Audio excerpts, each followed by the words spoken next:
یہ کہتے ہیں ہمارے پاس وقت نہیں ہے، یہ غلط کہتے ہیں. وقت تو صرف میت کے پاس نہیں ہے.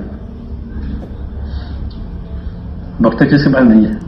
میت کے پاس. اس کا وقت ختم ہو گیا ہے، وہ کچھ نہیں کر سکتا، اٹھا کے لے جاؤ. ہاں، اس کا وقت ختم ہوا. جب تک زندگی باقی ہے وہی وقت ہے، جو زندگی ہے وہی وقت ہے.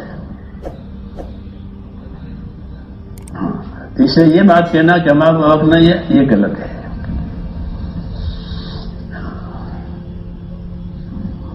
جب تک حیات ہے وہی وقت ہے. اور حیات کو اللہ نے ایسا پیدا کیا ہے جیسے ربڑ کا ربڑ کی چھوٹی سی رنگ لپٹ یوں چھوٹی اور کھینچو تو اتنا لمبی ہو جائے. زندگی ایسی، زندگی میں دین آیا تو اتنے کام ہوں گے جیسے زندگی لمبی ہو گئی. اتنی زندگی میں اتنے سارے کام کر لیے. یہ کیا بات ہے کہ زندگی میں برکت آئی ہے. کہتے ہیں امام شافعی رحمۃ اللہ علیہ رمضان میں 60 قرآن شریف ختم کرتے تھے. بعض لوگوں نے کہا 61، ایک دن میں، ایک رات میں، ایک تراویح میں 61 قرآن شریف رمضان میں. اب ہم لوگ حساب یوں لگا ہوئے تو نہیں بنے گی بات. اب تو حساب لگا دیں نا، ہاں، مشینوں سے. تو کہتے ایسا ہو نہیں سکتا کیونکہ قرآن میں اتنا، لیکن انہوں نے کر کے اتنا کیا کہ وہ تاریخ میں آ گیا. ایک آدھ مرتبہ کرتے تو کوئی تاریخ میں نہیں آتا. وہ تو انہوں نے پتا کتنے زمانے کیا ہوگا تو وہ عمل ان کا تاریخ میں آیا. اسی تاریخ میں ایسی آ جاتی ہے، ہسٹری میں نہیں آتی. تو زندگی بنتی ہے اسی سے تاریخ بنتی ہے. اب آج حساب لگاؤ گے 61% تو نہیں ہو سکتے. کہ ہو گئے تم حساب لگاتے رہو. انہوں نے ہو گئے، پورے ہو گئے، اور ہزاروں نے دیکھا اور تاریخ میں آیا.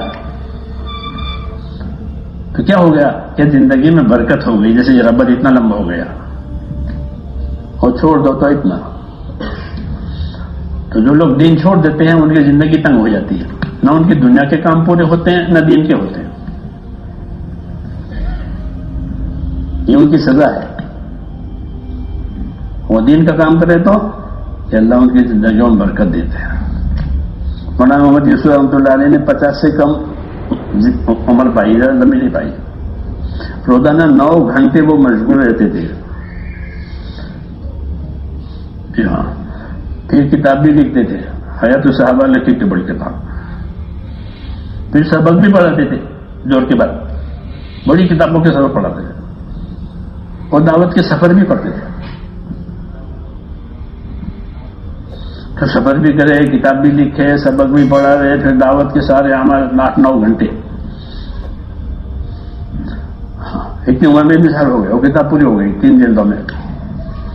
اور ابو داؤد شریف پڑھاتے، بڑی کتاب پڑھاتے، سارے کام ہوتے تھے.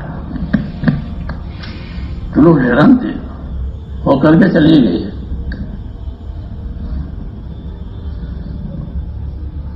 تو بات یہ ہے میرے دوستوں کہ ساری خیر اللہ نے دین میں رکھی ہے. پھر آدمی کسی طرف سے محروم نہیں رہے گا اگر دین والا ہے تو. چاہے غریب ہو، امیر ہو، عالم، خیر آئے گی.